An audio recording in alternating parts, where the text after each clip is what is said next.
This year, the next-gen car has effectively changed the perception of mile-and-a-half tracks. Las Vegas started it off with lots of passing, lead changes, and ended with a thrilling finish as Alex Bowman won in overtime following a pit strategy call, which ended with Kyle Busch directing an F-bomb tirade at the HMS driver.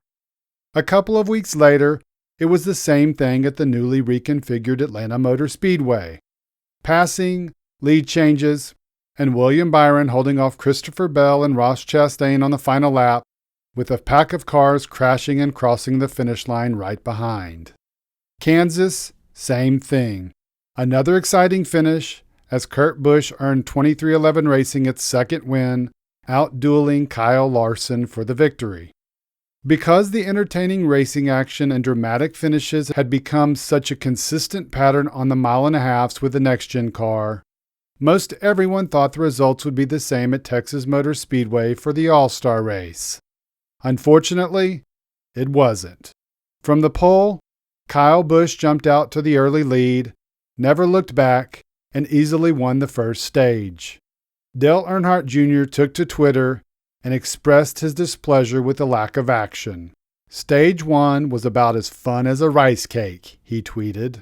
Busch appeared destined to win the second stage as well, but a flat right rear changed everything and resulted in a terrifying crash with Ross Chastain, who used the number 18 car like a ramp, got airborne and landed on his left side before thankfully returning to all four wheels.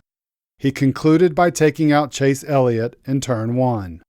That's not the kind of drama everyone expected, and it wasn't due to quality on-track action, but equipment failure. Unbelievably, the intensity of that frightening moment wouldn't come anywhere close to comparing to what happened on the race's final lap. Much like the race started with single-car dominance by Busch, Ryan Blaney, who started the race on the outside of row 1, was the best car for the last half of the event, leading a race-high 84 laps. A late pit stop, however, appeared to be an opportunity for a potential lead change, and with 12 laps to go, the race had the feeling of Richmond, where a strategy call allowed Denny Hamlin to race through the field on fresher tires and beat William Byron. Hamlin considerably closed the gap on Blaney with new tires, but never could get close enough to him to make a move. When the checkered flag waved, Blaney crossed the finish line, and Hamlin was 3 seconds behind. Except Blaney hadn't taken the official checkered flag. Up in the tower, the race director saw Ricky Stenhouse Jr. make contact with the outside wall on the backstretch, in the back of the field, totally away from affecting the race, but inexplicably put out a caution. That wasn't a caution, Earnhardt tweeted. However, the message of the delayed yellow didn't make it to the number 12 team before they had already turned on celebratory mode. For the driver, that meant lowering the window net, and that's when things got interesting. After being informed that the All-Star race rules state that the race must finish under green, and the race wasn't over, the 28-year-old frantically tried for multiple laps to re-engage the window net, which is typically so tight that it requires the strongest pit crew member to latch it from the outside at the beginning of the race. Blaney said in the post-race press conference that his shoulder would be junk the next day because of overexerting himself trying to get the window net back into place. He also said he secured the net enough to NASCAR's satisfaction, and that's why he didn't have to come down pit road. In the overtime restart, Blaney got a good push from his Penske teammate Austin Cindric, surged out to the lead, and held off Hamlin for the win. Right after the official ending, Earnhardt voiced the sentiment of many fans who felt that Blaney had been wronged. "Thank God Blaney won," he tweeted. But Earnhardt wasn't done. A few minutes later, he took direct aim at NASCAR. NASCAR is going to gladly let you debate the window net so as you don't reflect on how ridiculous that yellow flag situation was as Blaney was crossing the finish line to win.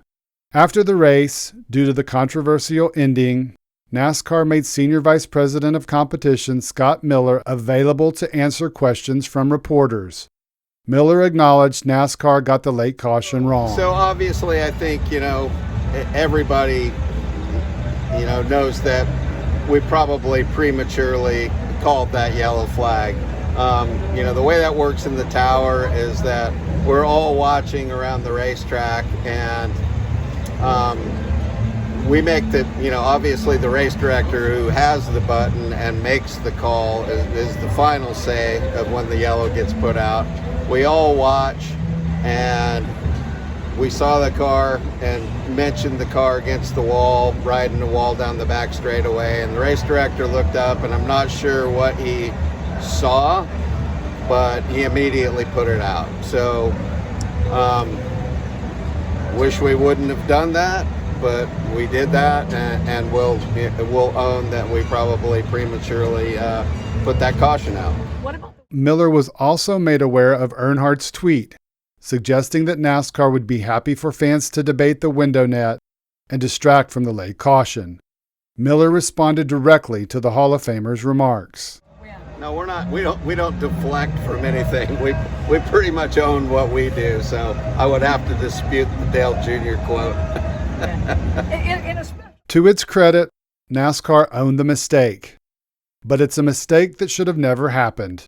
That's why Earnhardt and everyone else, including Clint Boyer up in the booth, were relieved that Blaney won, because the whole mess, including the window net, was completely avoidable.